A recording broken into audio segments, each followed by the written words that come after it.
Sagid ka maayad-ayad nga adlaw sang Martes dira sa imo abiyan. Ginaabi-abi ikaw diri sa aton programa Oras na Pilipinas sa J62 DXKI. Kaupod ang inyo amiga Joy Kawayan, Combatier Updan Kasta alas 9. Kumusta ang inyo nga Tuesday morning? Guom-guom ang aton nga kalangitan, hindi masyado mainit sa labas. Maning nami nga jogging-jogging, no? Kumusta dira kay Mami Presi? Nagpanamyaw na kagina sa TSK sang blessed morning po. Sabay okay ka na dira Mami Presi. Hello sa Bernardino family. Sa mga early morning risers naton, acknowledge ko na Sis Day sa Roque Panganiban family, dara sa may SNA, si Sis Nancy sa Para Barrientos family. Nanay Delia, hello dara sa Tomas family. Kay Sis Lenny sa Babas Ponticha family, amuman sa Hilaos family. Shout out dara kay Sis Bebelin, mga friends ta sa Banga. Kay Sis Inday Mandira, Brother Van. Hello kay Ate Neneng sa Galvez Borhel family. Sa kuan naman, Shepherd's Call kagina, nag-tune in na dara si Ate Neneng. Sa balitaan naman naton, present manda si John D.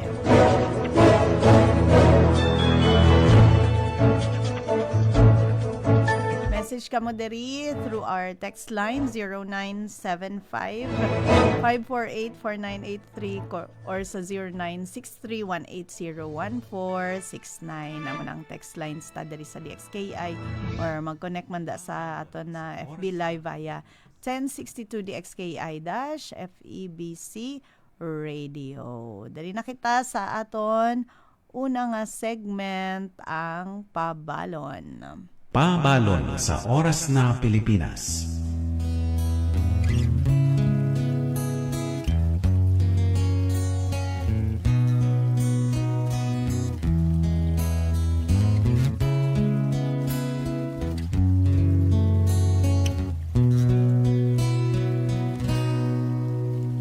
Para sa aton nga pabalon for today, aton verse makita sa 1 Corinthians 2:9.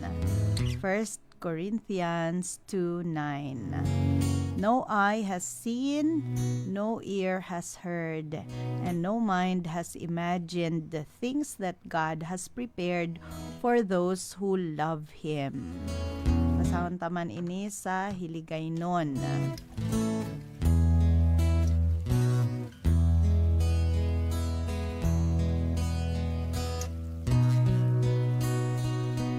Unang Korinto 2:9. Pero suno sa ginasiling sang kasulatan, wala pagid sing main nakita na batian o kon nahuna-huna ang tawo nga sarang maikumparar sa mga butang nga ginpreparar sang Dios sa mga tawo nga nagahigugma sa iya.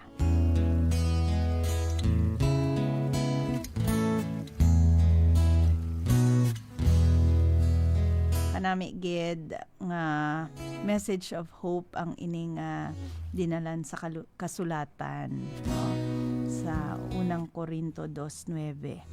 Gani, you can be thankful abyan in your trials. Not because good ang trial, but because God is good. Kag ining description nga ni sa 1 Corinthians 2:9 is a description of heaven.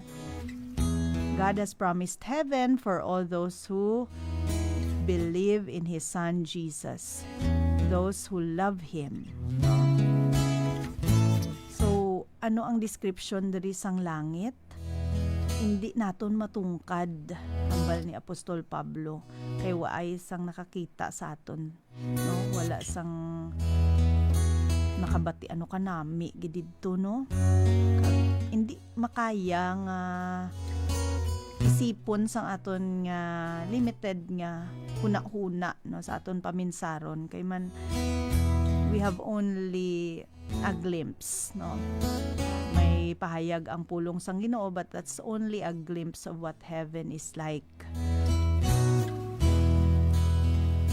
Hambal sang Bible, hindi gani naton ma-imagine, no? Bisan sa wild imaginations mo, hindi mo gyapon makaya nga ma-imagine how wonderful heaven will be. And yet, most people have such a poor idea of heaven. Amo na ang it's no surprise, hindi sila nag-look forward nga makaabot dito. Sa mga palabas o sa telebisyon, ang pag-portray nila sang langit layo-layo gid. Umpisa daw ka colorless pa ng perti ka puti, amo na ang ilang mga kasanag, amo na ang mga makita naton nga mga makitaan sa television kag sa mga movies. Pero si God ang nag-create sa mga vibrant colors all around us, diba, no? So ang heaven would really be full of colors and very vibrant, very bright. Hindi ka dito nga magkaroon pakpak para sa mga angels o kag magkapot sa mga harp para sa mga ginadescribe dira sa mga palabas. Pero hambal sang Bible, there are a lot of amazing and beautiful things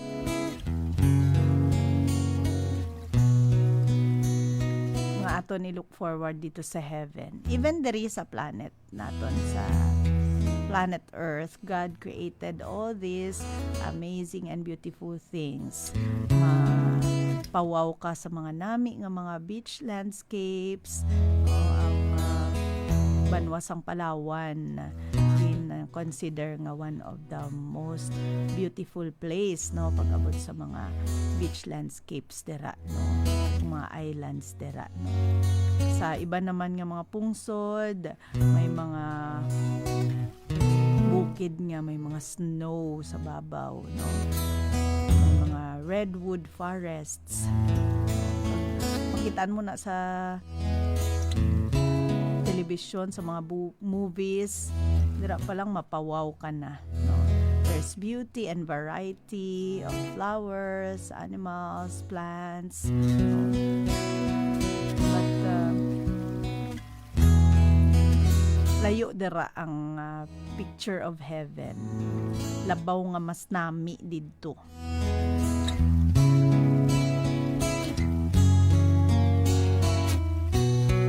Think of a place nga wala na sang kasalanan, wala na sang suffering, wala na sorrow, wala destruction, and think about what it will be like. Of course, ang pinakanami dito sa heaven, makaupod naton ang Ginoo.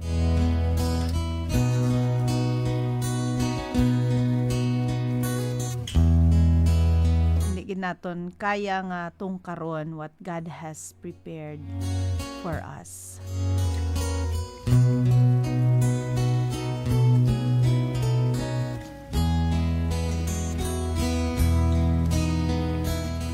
Si Pastor Rick Warren, nag-share siya. After daw nga napatay ang ilabata nga si Matthew, siya kag ang iya nga asawa nga si Kay, ginpamangkot sa isa ka interview about heaven and hope. Kag amuning ginhambal niya. Hambalya, we probably received over 30,000 letters of condolences. So, 30,000 ka letter gid ang nabaton nila, no? Sobra pa. The letters that meant the most to me were the people that Matthew had led to faith in Christ. Atong mga tawo nga nakakilala kay Kristo tungod sa ila anak nga si Matthew. Those who said they were going to be in heaven because of him. The ones who said, I know the Lord. I have a relationship with Jesus because of your son.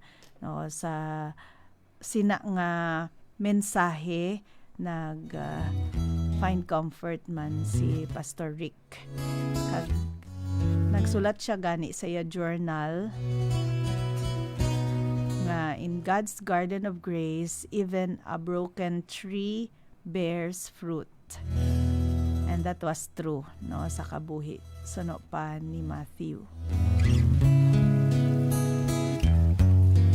Pamangkot siya, nalipay ka ba nga it's making a difference? So, ambal ni Pastor Rick, of course I am. I still want my son back. I still want my son back. But as David, who lost a son, said in 2 Samuel 12, he will not come back to me, but I will go to him.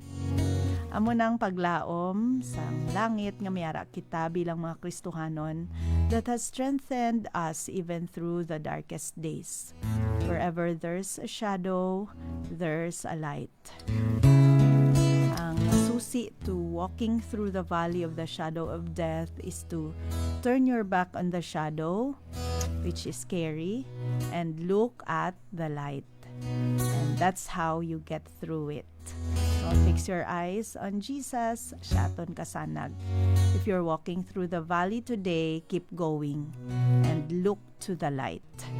Heaven is just around the corner. Hambal niya. Muna aton nga pabalon, subong nga Tuesday. Oras na, Pilipinas!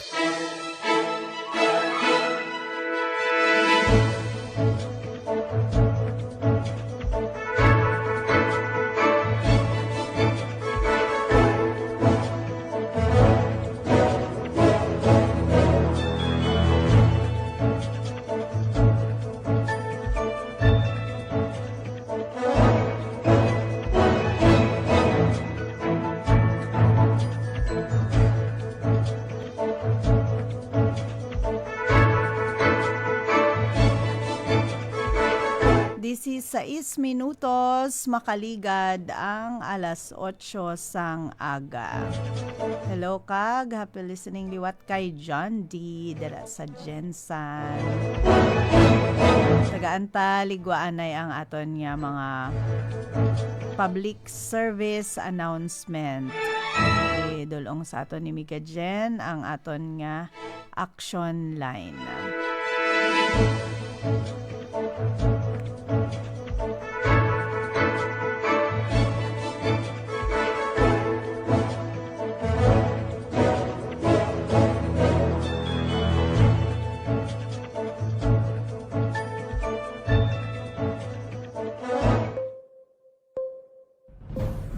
Action line. Ang CF South Cotabato 2 miara sang hiwaton nga Christmas party classes magsugod December 1 to 17, 2025. Kaga kaangot sini, ginaauhag kamo nga mag-sponsor a class of kids for 500 pesos. Para mabuligan nga ma-evangelize ang 8,000 ka mga kabataan sa nagkalain-lain nga mga public school diri sa South Cotabato. Nagabaton man sila sang mga hampanganan, bayo, kag mga libro para sa mga bata. Pwede nyo i-drop off dira sa CF Office 4065 Lower Aurora Street, Zone 1, City of Coronadal. Kaga, para sa dugang man nga impormasyon, pwede nyo i-contact si Teacher I sa 0968-30-63840. Action line. Ang City Government sang Coronadal sa idalom sang City Sports Development Division may ara sang first bagong Coronadal Mindanao-wide Invitational Futsal Tournament sa December 6 to 7 a.m. sa Barangay Morales Gym. Ang category under 15 boys and girls and under 17 boys and girls. Para sa dugang impormasyon, pwede nyo i-contact ang 0960-15-48891. Action line. Para sa tanan nga tag-iya sang motorsiklo diri sa Rion 12, ginapahibalo sang LTO Region 12 nga may ara sang bag-o nga sistema para sa pagpanagtag sang plaka. Para sa mga motorsiklo nga nakarehistro halin 2014 tubtob 2017, pwede nyo i-claim sa tanan nga LTO Region 12 District kag Extension Offices. Ang mga plaka sakop sa tuig 2018 tubtob 2021, Enero tubtob Marso, pwede nyo i-claim dira sa LTO 12 Regional Office, New Registration Unit, Coronadal City. Para sa Moving Forward program na sakop sa tuig 2021 from April to December 2022 until subong, pwede ka mo makig-angot or magbisita sa inyong motorcycle dealers kung sa diin ninyo ginbakal ang inyong motorsiklo para sa detalye sang pagkuha sang inyong nga plaka. Kaginalay gayan ang tanan nga dalon ang original nga copy sang OR or official receipt kag certificate of registration o CR sang inyong nga motorsiklo para magkuha sang plaka. Action. Line. Ang Plug-in Ministry Coronadal may ara sang hiwaton nga Plug-in Outreach Program kag Medical Mission 2025 sa sitio Colonbong, Lake Cebu South, Cotabato sa December 13, 2025 kag ang benepisyaryo yara sa 200 plus kapamilya. May ara sang free check-up, gift giving, free medicine, kag grocery packs. Kaya kung ikaw may ara dira sang mga bayo nga pwede pa magamit, pwede mo man i-share diri sa nasambit nga outreach program. Para sa donation, pwede ka mo mag-text or mag-call sa 0917-624-2683. Kag pangitaa si Pastor Dominic Martin, ang outreach coordinator. Action. Line.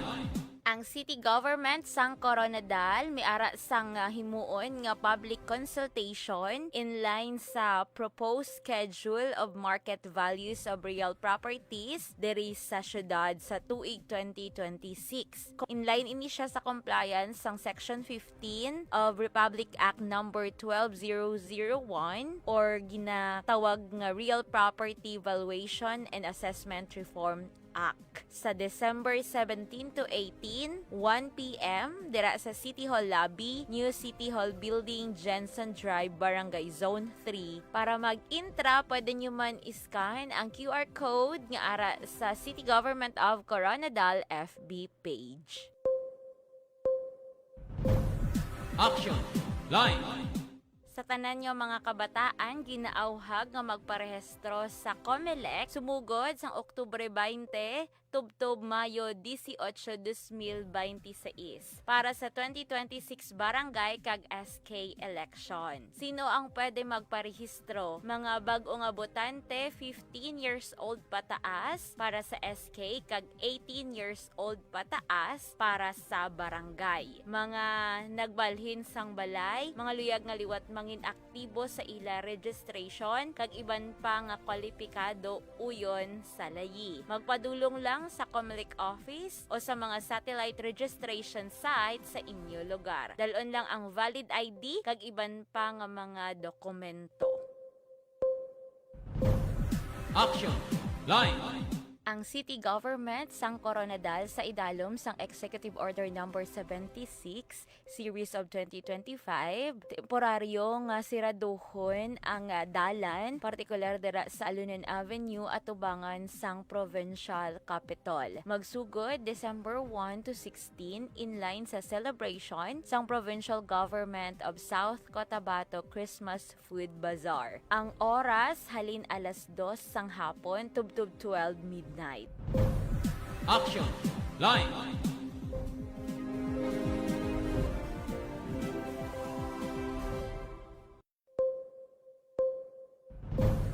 Action. Line. Ang CF South Cotabato 2 may ara sang hiwaton nga Christmas party classes magsugod December 1 to 17, 2025.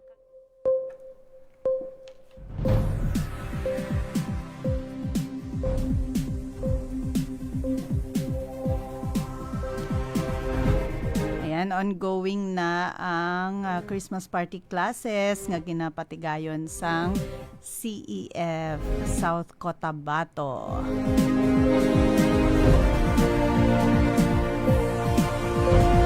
Pwede makigbahin sa sinaiyang mga activities pagi sa inyong mga kuyag ipalabot no, sa mga kabataan, and you can also volunteer. Na Pilipinas!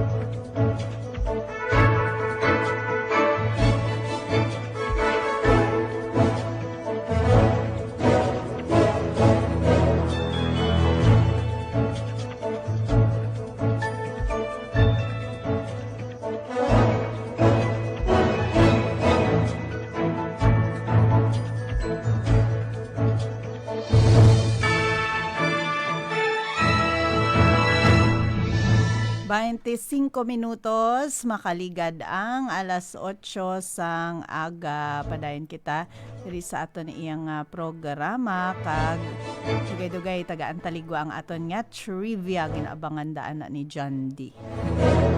Hello man sakay Sis Lenny. Kumusta ka Ate Lenny sa Javier family? Nagapamati man diri subong. And again kay Sis Day sa Roque Panganiban family dara sa SNA. Amo man sa Maniago family no. Dara sa SNA kanay Pastor Joel. Good morning dara sa inyo. Sa aton nga trivia time. Yan, may connect man sa aton nga kasalugan sang Pasko ang trivia today ni Pastor Alex about Bethlehem. Significance sang Bethlehem sa Pasko. Ari aton trivia for today. Trivia for today.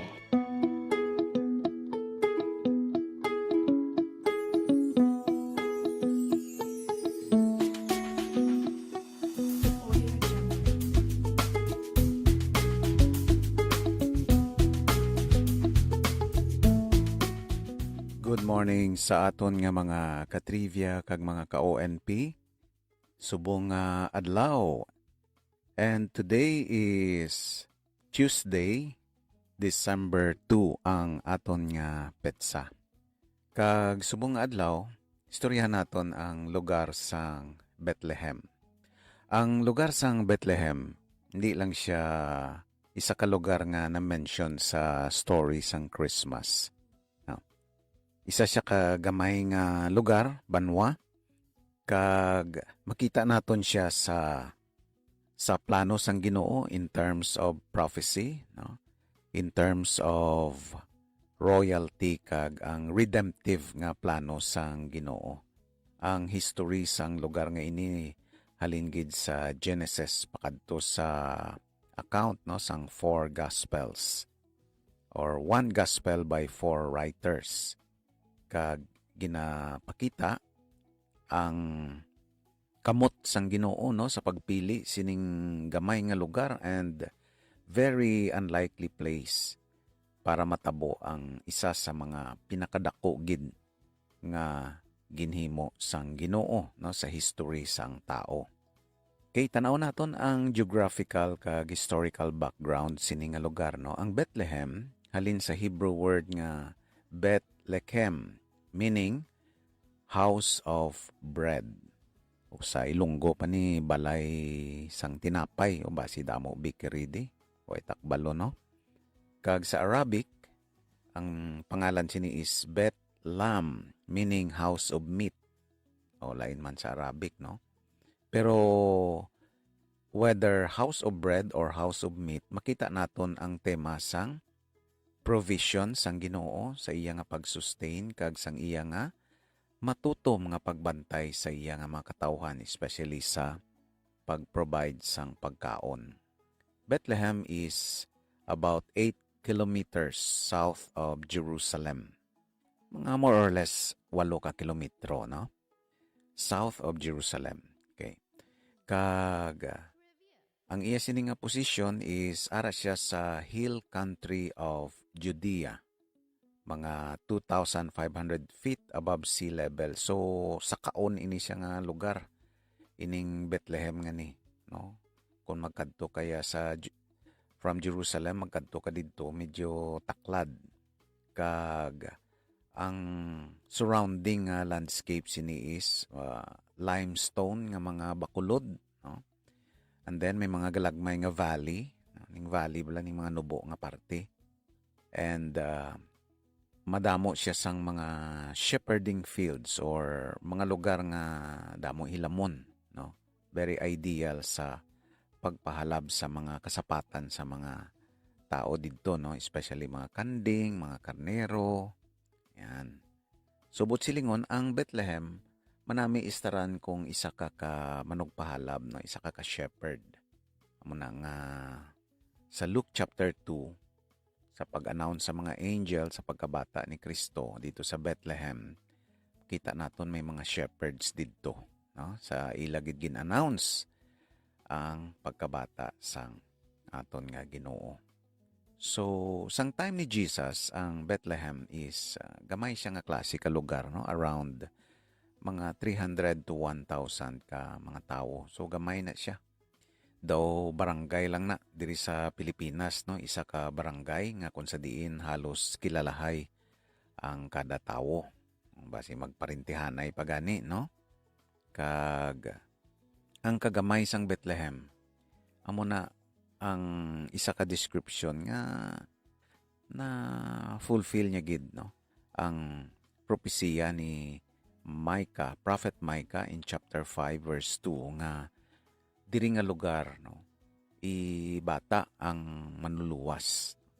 It is too little. In fact, sa isa sa mga sikat nga Christmas carol, gamay gid man siya, no, na like that the song "Oh Little Town of Bethlehem." Gamay man gid siya nga lugar. Daw barangay lang siya kung sa Pilipinas pa. Nag-appear ang lugar sang Bethlehem sa madamo nga tion sa Old Testament. Kag ang appearance sang Bethlehem forms the prophetic foundation for the birth of Jesus Christ. Una, amo ni ang birthplace sang trahedya nga natabo kay Rachel, no? Ang asawa ni Jacob, no? Ang pinalangga niya nga asawa, sa pagbata niya kay Benjamin, na patay siya, no? Lapit diri sa Bethlehem in Genesis chapter 35 verse 19. No? Lapit sa Bethlehem, no? Dira siya nagbata, nagbubunag niya si Benjamin kag namatay siya sa pagbata niya, no? So hindi lang gali subong nga panahon nga delikado magbata sadto. O, kita mo si Rachel namatay siya as she gave birth to Benjamin. Kag ang iyang nga lulubngan amo ang nangin landmark for centuries, no, in 1 Samuel chapter 10 verse 2. Ang paghibi sa pagkapatay ni Rachel, no, nangin prophetic in Jeremiah chapter 31 verse 15, kag later na connect ini sa massacre nga nangin rason, no, sang pagsugo ni Herod nga 2 years old and below pamatyon ang mga bata, no, in Matthew chapter 2 verse 18. Amo man ni ang setting sa libro ni Ruth, no? Bethlehem is central sa story ni Ruth, no? Naomi and Elimelech came from Bethlehem in Ruth chapter 1 verses 1 to 2. Kag diri man nakilala ni Ruth ang iyang magiging bana, no? Nga si Boaz sa mga taramnan, no, nga nakapalibot sa Bethlehem. Ruth and Boaz marriage produced Obed, the grandfather of King David, in Ruth chapter 4 verse 17. So ining mga umpisada nga henerasyon diri sa lugar sang Bethlehem, makita naton ini sa genealogical line sang aton nga Ginoong Hesukristo, ang manluluwas nga ginpadala sang Dios sa kalibutan, ang Dios nga nangin tawo, Amo man ni ang hometown ni David. David was born and raised in Bethlehem. Kag diri man siya gin-anoint nga hari, no, in 1 Samuel verse 16. Kag ginatawag ang Bethlehem nga siyudad ni David, no, the city of David. Isa ka makusog nga basihan, no, sa messianic significance sang lugar nga ini, ning lugar sang Bethlehem. Ang prophetic declaration ni Prophet Micah in Micah chapter 5 verse 2, siling niya, "But as for you, Bethlehem Ephratah, from you one will go forth for me to be the ruler in Israel." Grabe nga propesiya ini kay ginhambal ini sang propeta 700 years pag unabunag si Kristo. So imagine, no? Tama ka layo ang propesiya pero natuman. Tama ka layo ang time frame. Kag diri sa propesiya nga ini naka-indicate ang location kag ang Davidic heritage ni Jesus Christ. And it is used by priests and scribes to confirm the Messiah's birthplace to Herod in Matthew chapter 4 o chapter 2 verses 4 to 6. Sang panahon ni Jesus, no, nagkaroon sang Roman census, no? Kag ining si Joseph kag si Mary nagtravel pakadto sa Bethlehem. Kay tungod nga si Joseph halin sa linya ni David, no, in Luke chapter 2 verse 4. Kay para maka-census, no, ang sugo sang Imperyo Romano nga magbalik ang kada isa sa iyang lugar. So it was God who used the government event sang census para ma-fulfill ang propesiya perfectly, no? Kag ining-in, no, INN, ning mga kwarto bala, sang time nga to, kay tungod nga census gani, tidamo mga tao nagpuruli, halin sa ila lugar. Ining mga inn nga ginahambal diri sa Biblia in ancient Israel, hindi ni siya hotel, no? Simple lang ning guest room, na usually, during census, nagagirinutok. So most likely, si Mary kag si Joseph, dito sila ginpadayon kay ti wala na sang mga room, no? Dito na lang sa dalom-dalom guro, lower level room nga kun sa diin ara dito ang mga hayop, no? Do medyo kuiba-kuiba nga structure nga ginagamit para sa hayop. No, dito iya kuan daw toril, no, sang hayop. Ayan, kaya dito na bata si Jesus Christ sa pasungan. Tapos, ining mga shepherds sa field, no, pag-announce ang angel sa pagkabata ni Kristo, ining mga sheep nga gina-offer sa temple, manami. Kung dito na siya halin sa Bethlehem, kay manami ang mga halalban dito sa field sang Bethlehem para magsagod sa mga karnero nga para i-offer dito sa temple, no, mga spotless lambs nga ginagamit sa sacrifice dito sa Jerusalem. According sa Jewish tradition, ini nga mga palahalban ginabantayan sang mga Levitical shepherd nga amo ang responsible para mag-provide sa mga lamb nga iga-offer dito sa altar. So diri nila ginapahalab kay nami ang mga palahalban diri, no? So makita naton ang symbolism sa Christmas, no, where in John chapter 1 verse 29, Jesus was called the Lamb of God. Kag nabata si Jesus sa lugar nga kung sa diin ang mga lamb nga gina-offer dito sa temple, diri ginasagod, no? Diri gali ginasagod ang mga sacrificial lambs. So, ano ang theological significance, no, sang lugar sang Bethlehem? Una, ang Bethlehem gamay nga lugar, no, kag politically hindi siya importante nga lugar, no. Isa lang ka barangay siguro daw ay ginasapak sa mga politiko. Gamay man lang manugboto da. Muna nga sistema ba, no? Kag na-overshadow ang Bethlehem sang lugar sang Jerusalem. Pero ginpili sang Ginoo ini nga lugar. Kay nga ang Ginoo naton, usually ginagamit niya itong mga bagay nga daw hindi kayo mahalata sang tao, no? Simple nga mga bagay, humble nga mga bagay, kag unlikely nga mga bagay. No? Do hindi ka magpati nga amo to ya ang pilion sang Ginoo. Pero amo to ang nangin birthplace sang matud-tuod gid nga shepherd kag hari. No? David was a shepherd in Bethlehem. And Jesus would be the good shepherd in John chapter 10 verse 11. Ginbata man sa Bethlehem, the same region nga kung sa diin, nagaulubra ang mga shepherd, no? Kag nagapangabuhi. Kag ang ngalan nga Bethlehem is also the house of bread, amo nang iyang meaning, no? Jesus is the bread of life in John chapter 6 verse 35. And he was born in the house of bread. So hindi ni siya natabuan lang kundi nga intensyon giniya sang Ginoo nga dira siya mabata. Kag gina-connect sang Bethlehem ang mga propesiya, ang promisa sang Ginoo hasta sa iya nga fulfillment, no? Daw tulay ang Bethlehem sa expectation sa Old Testament kag sa revelation sa New Testament. So ang mga propesiya regarding sa aton nga Messiah, no, nang hindi siya propesiya nga hindi klaro, kundi very klaro, very precise, down to the place itself nga kung sa diin dito ipagabunag ang manluluwas. Okay? Today, Bethlehem is a Palestinian city with about 30,000 residents, no, mga nag-star. And Bethlehem is known for the Church of the Nativity, one of the oldest surviving church buildings in the world.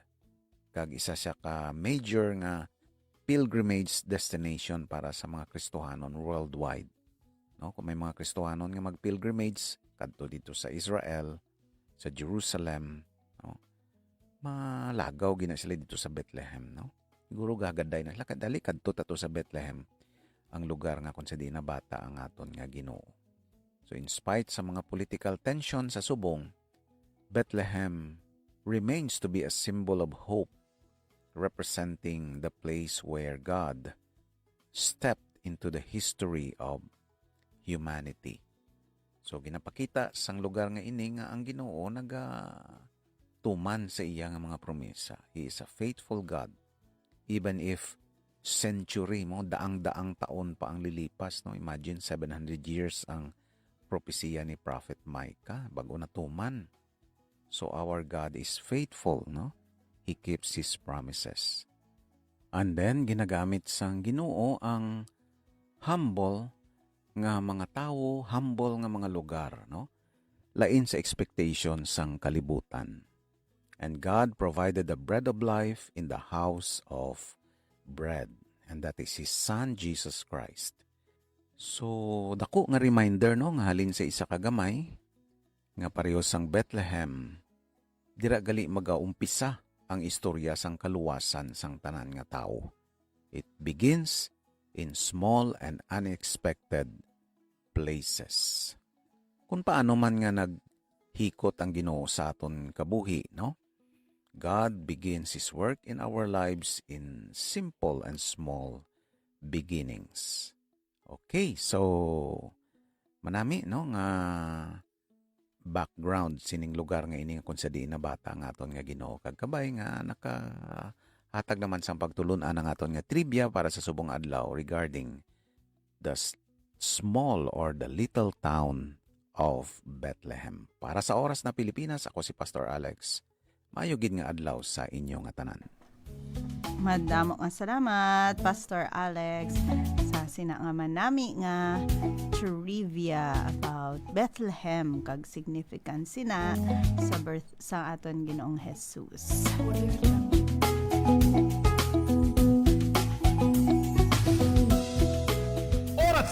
Oras na, Pilipinas!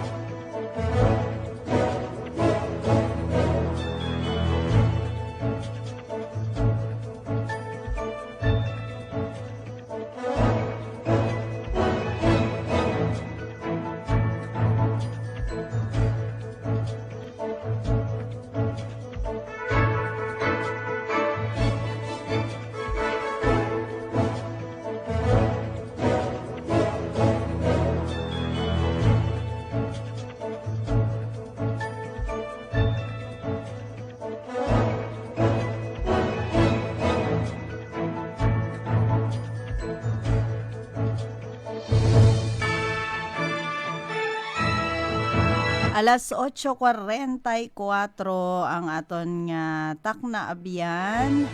May 15 minutos pa kita nga nabilin para sa aton talakayan portion. Kahapon lang dumdum ang World AIDS Day.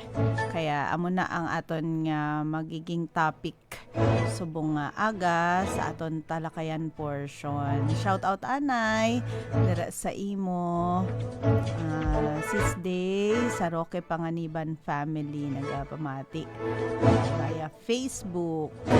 Iwat kay Sis Nora Lee.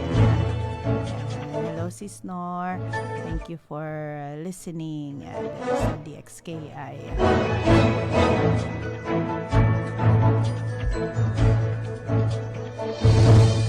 Sa Garcia Hospital family.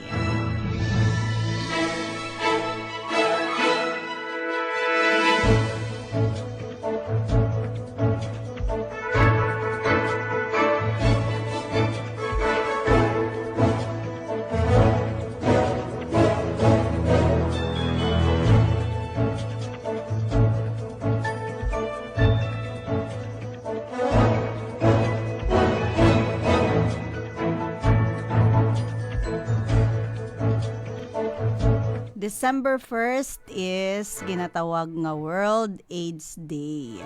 Ginmarkahan ini sang 1988 by the World Health Organization kag nangin platform for government, communities and individuals para mag-unite in the fight against the disease. Ang tema subong nga tuig is Overcoming Disruption, Transforming the AIDS Response. Ano siya ang UNAIDS theme para sa 2025.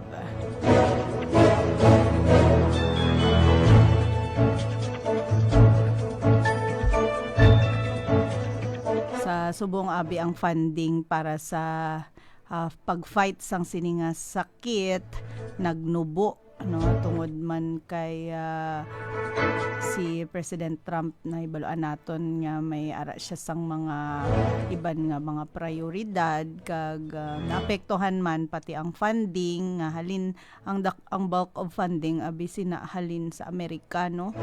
Dako man ang contribution sang Amerikano sa mga response sa health mga ginahimo sang World Health Organization, pero with a decision nga ginhimo ni Donald Trump nga America First amo nang priority nga mga program niya. So ang iban nga mga funding cut, lakip na dara ang funding para sa pag-fight sa AIDS, so nagkaroon man sa problema with this massive disruption sa HIV prevention and community-led services, especially sa mga most vulnerable. So karon i-discuss man naton ang situation diri sa aton sa probinsya sa South Cotabato paagi sa aton nga hakti in charge nagapanguna man sa sina nga programa, particularly sa disease prevention and control sa South Cotabato Provincial Hospital or the Office of the Provincial Health Officer man sa South Cotabato paagi sa nga Disease Prevention and Control Unit Head si Sir John Codilla.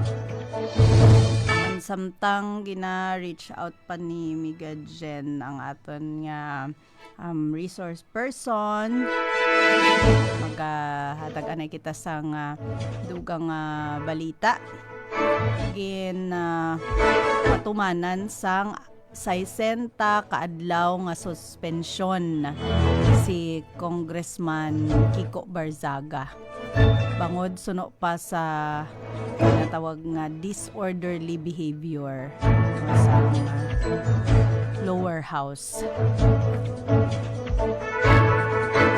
na may violasyon suno pa si Cavite 4th District Representative Kiko Barzaga angot sa disorderly behavior related sa House Ethics Committee bangod sa hindi manami suno pang pamatasan sini pagi sa iya mga social media posts.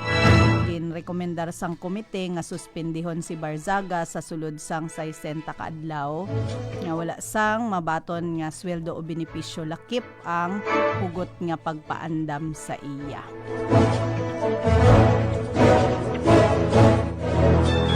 Muni ang latest no halin sa lower house. Diri kita sa aton nga talakayan portion.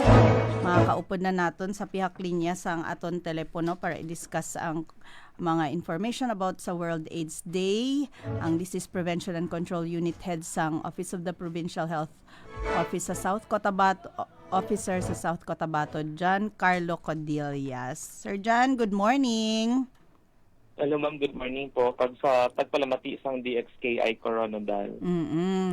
Kahapon lang gin-obserbar ang World AIDS Day pero hindi dara nagatakop no ang pag-fight nato no sa AIDS diri sa probinsya sang South Cotabato. Anong kaimportansya gid sini nga angay masayuran sang aton mga pumuluyo diri sa probinsya, Sir John? Ang aton nabigid sini ma'am is hindi man lang gid siya nagatakop ang aton nga kampanya kontra sa pagtaas ng kaso ng HIV kundi ang at the same time ang unified tawag sini transforming response no ang AIDS response din naton ang focus naton, so especially for local government units nga ginapa-strengthen naton ang aton nga kampanya kay bangod no kung tan-aw naton ang datos pabata gihapon ang aton nga new HIV infections no, hindi lang gid siya diri sa probinsya sa South Cotabato as well as siguro the same gihapon with the whole national. Kumusta diri sa South Cotabato, nagsaka o nagnubo ang aton nga kaso? In terms of new infections, ma'am, no, is on the period lang which na-confirm naton up to April nga release ng Department of Health nga data, no, nag-increase kita. We have 53 new confirmed cases, so wala pa labot ang cases na dira nga from the time of May up to November naton nga cases. So recently naman, based sa aton nga local data on November lang up to November 30, no, November 1 up to November 30, kaya man kita diri sa aton sa dalawa naton ka testing facilities nga na-detect nga 8 new HIV infections. So kung tanaw natin ini siya ma'am nung reactive results, medyo mataas siya sa period ngani. At the same time, right after nung nag-self-awareness ng ang mga tao, tawag sila, nagdamo ang nagpalapit, no? Para magpa-test. Medyo, kung tanaw lang natin, nagpanic lang ang mga tao because of sa nagawa sa social media nga with other provinces na ito may mga signs and symptoms, even nga mga minor or non-HIV non-related balang dermatologic conditions, nagiging nagiging aware sila base may aral na sila, and then eventually nagkadto sila for testing. Hambal mo pabata ng pabata, pila ang youngest diri sa South Cotabato kag kadamo ning mga minor naton nga may HIV cases, may data ka, sir? based aton nga data naton from ang cumulative naton ma'am, ang pinaka-youngest based on the age range no through sexual transmission, ang pinakadamo gid is 15 to 24. Namiyara kita sang 456 cases. Uy. 25 to 34 years old nga 643.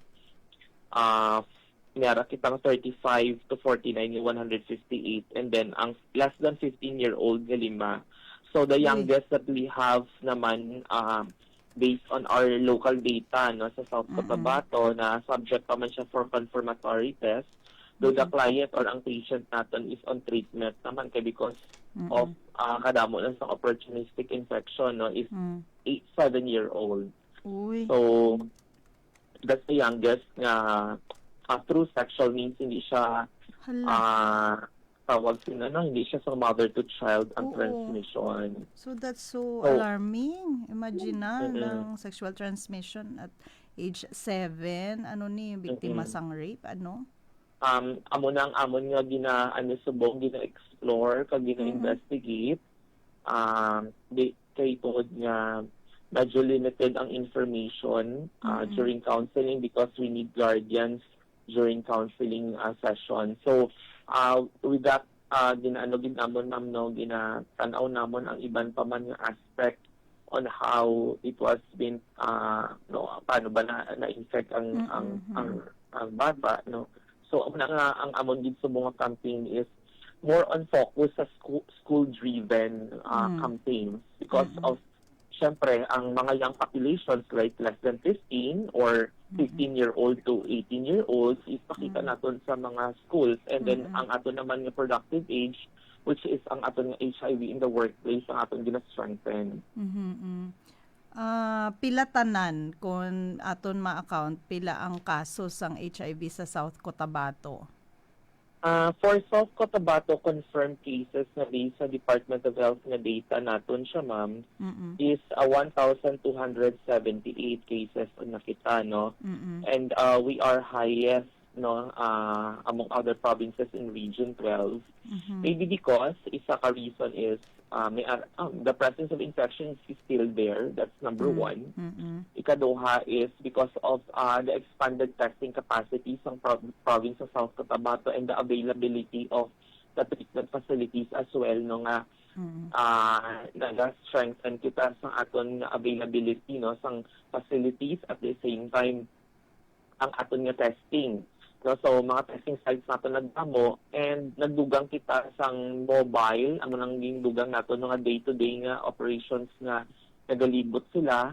At the same time ang aton naman nga mga doctors no, mga nurses sa mga hospitals naton readily naga-offer routinely sang aton nga HIV screening. So hindi sila matingala with the practice of South Cotabato because it's part of strengthening the expansion of testing. Wala sang malain nga naga-offer ang aton nga mga healthcare workers. Much better na kaya aman hindi na uli sa age stage or late diagnosis or even magkaroon pa sa mga further opportunistic infection or complications nga dala sang iba't ibang nga klase ka opportunista nga sakit. So ang iban maanabi nila ma'am no ma-misinterpret nila ang pag-offer sang doctors especially for sa upon emergency pa lang no pagsulod pa sa ER pa lang na ano nila no na tawag sila misinterpret nila ang pag-offer. And somewhat ang iba naga-question nga nagka-fever lang or may rashes lang and then somewhat naga-offer dayon sang HIV screening ang doctor which is because ginatanaw ang holistic approach sila no. Ang reproductive health is very taboo pag about sa Pilipino when we talk about reproductive health, and it always put us a barrier to provide better health services. So sa South Cotabato no, ginamat-amat gid naton nga provide ang holistic approach no sa pag-abot sa hindi lang gid sa ibang aspeto like non-communicable diseases but as well as for HIV. Kay because of the high incidence rate of HIV, much better gid mabalaan mong HIV status mo kay wala man sa madula, di ba? Kung if you know if you know your status, and then kung may ara, you will be treated right there and then. Aring 1,278 sa South Cotabato, hindi pa kasali dira ang sa Gensan. Tama? Na-separate na po yan siya, ma'am. So, this is purely for the province alone. Before, again, nagkaroon kita sa bloat of cases because na-include ang Gensan sa Okay. atin niya. But still, based on the data, on the regional data, mataas pa rin ang kaso sa South Cotabato and then followed by General Santos. Sadto ang Gensan ang panguna, 'di ba? Diyan kita nagasunod, pero subong masaas na ang South Cot. So, ano ang imo nga pinaka-mensahe gid sa aton mga pumuluyo diri sa South Cotabato, Sir John?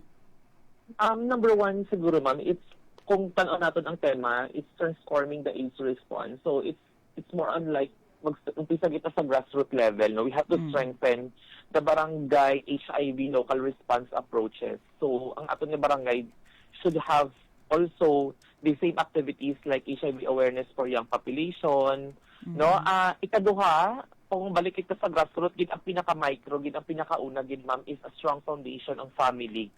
Family support and moral that provides the moral values and behavior change. Because pag-abot sa health service facilities, very shallow na ang pag-abot sa BCC, no, sa behavior change communication ang strategy, and it follows dapat ara agad ang family member to be open, no, pag-abot when we talk about prevention. Pag-abot naman sa mga positive individuals na or PL-HIV status or mga people living with HIV, ang pag-abot naman sa treatment support nila.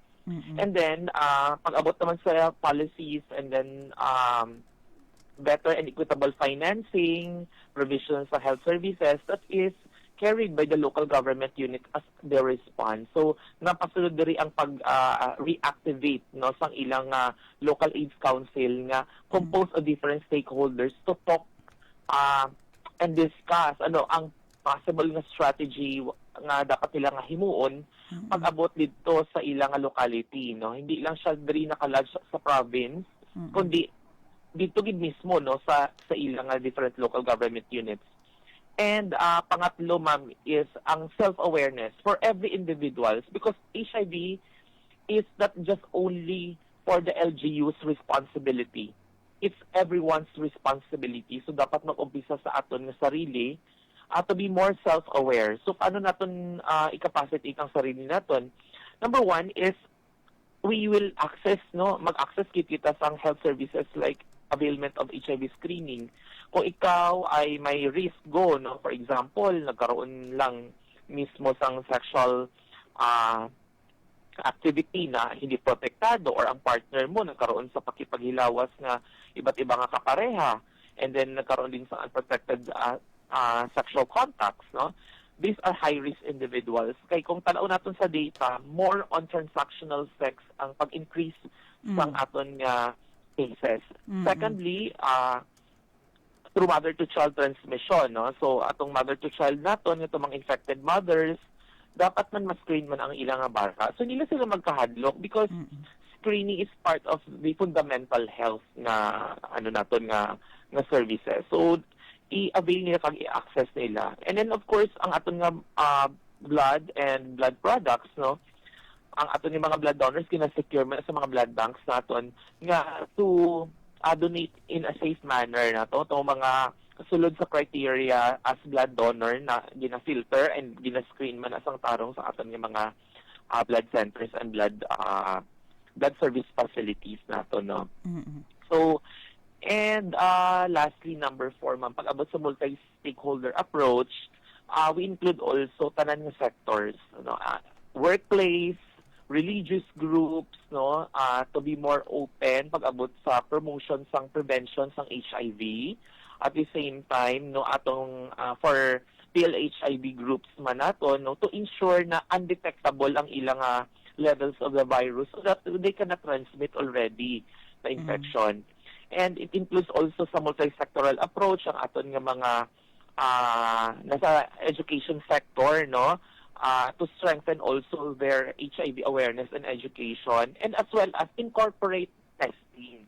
Kay under the law sa Republic Act 11166, no, ang aton nga mga minors pwede sila mag-avail sa testing provided yung naisip nila or kabalo sila nga may ara sila sang possible risk. No? So may ara kita sa mga social workers or registered healthcare workers na nag-assign sa proxy consent. And for 15 years old naman under the law, hindi na kailangan sang parental consent, no, ang testing. So wala kita sang dapat kabalakan because it is been legalized based on the Republic Act 11166.